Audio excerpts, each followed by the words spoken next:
This is Softwareable Bytes.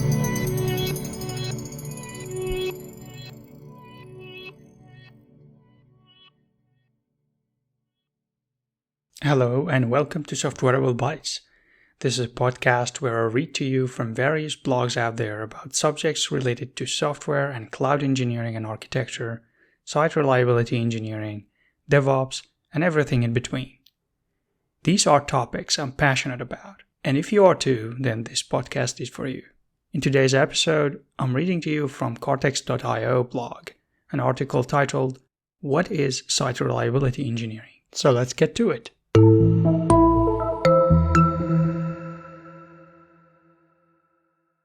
What is SRE, Site Reliability Engineering? By cortex.io. What is SRE, Site Reliability Engineering?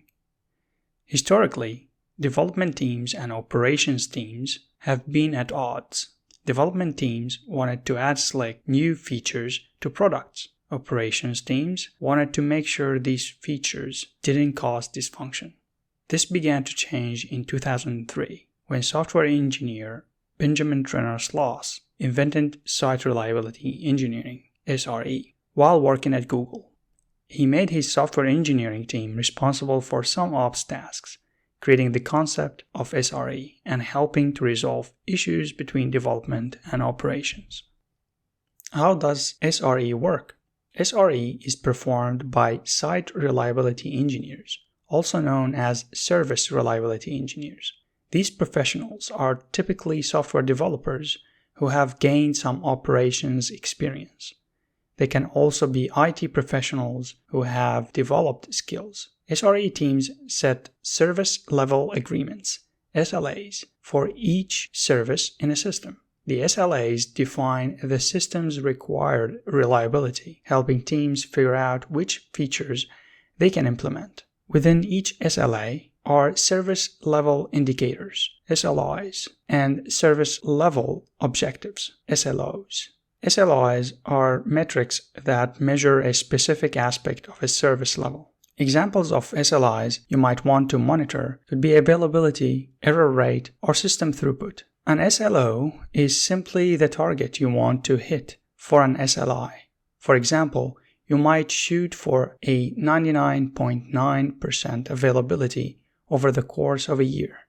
The difference is the downtime level. The downtime level is known as the error budget, which is the maximum amount of error allowed in the system. By acknowledging the error is inevitable, you can then plan for the errors, making it easier for the development team to release new features. See, the development team can release whatever feature they want, whenever they want, as long as they stay within the error budget. As soon as they step outside of it, they must rein in errors before moving forward with new features. A vital part of an SRE's work is automation. SREs often have to automate away repetitive manual tasks called toil so they can focus on long-term value-adding work. Kubernetes can be helpful with this. DevOps versus SRE. DevOps is a philosophy and set of practices that combine software development and IT operations. It consists of 5 pillars. Google defines these pillars as reducing organizational silos, accepting failure as normal, implementing gradual change, leveraging tooling and automation, measuring everything. If DevOps is the what, SRE is the how. It's simply an implementation of the DevOps philosophy. In fact, SRE meets all 5 pillars of DevOps. Reducing organizational silos, SREs share ownership with the developers, and they use the same tools and techniques. Accepting failure as normal.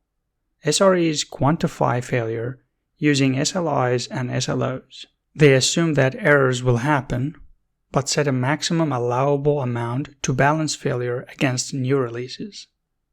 Implementing gradual change. SREs encourage smaller, more iterative deployments of new features in order to reduce the cost of failure. Leveraging tooling and automation. SREs automate away manual tasks, as mentioned above.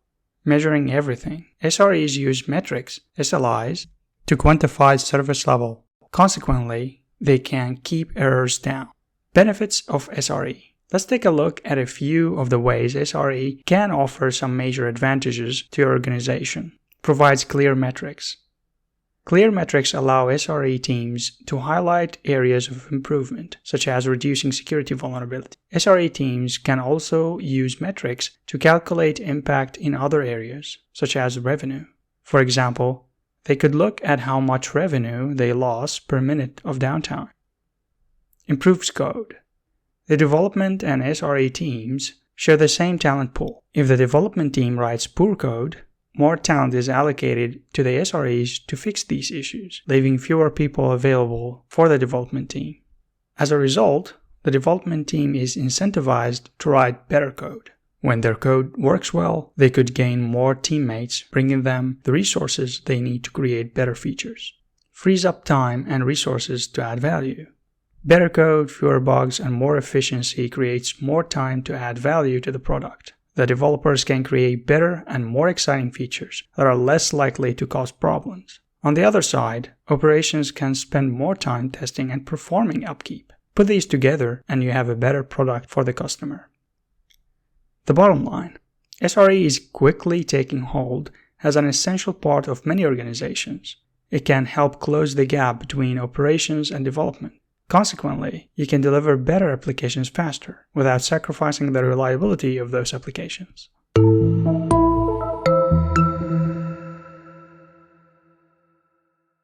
You just listened to What is SRE? Site Reliability Engineering by Cortex.io.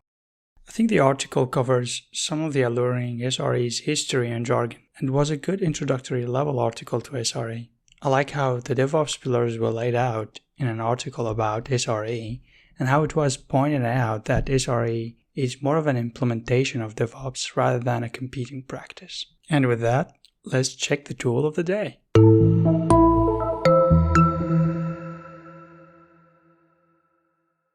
Today's tool is NetShoot, a Docker plus Kubernetes network troubleshooting Swiss Army container. The NetShoot container has a set of powerful networking troubleshooting tools that can be used to troubleshoot Docker networking issues. Some of the included packages are iperf, tcpdum, netstat, nmap, netcat, and more. Check it at github.com/nicolaka/netshoot. I'll include the link to it in the description, where you can also find the link to the article. So that's it for today. Have a great day, and I'll see you here in the next episode.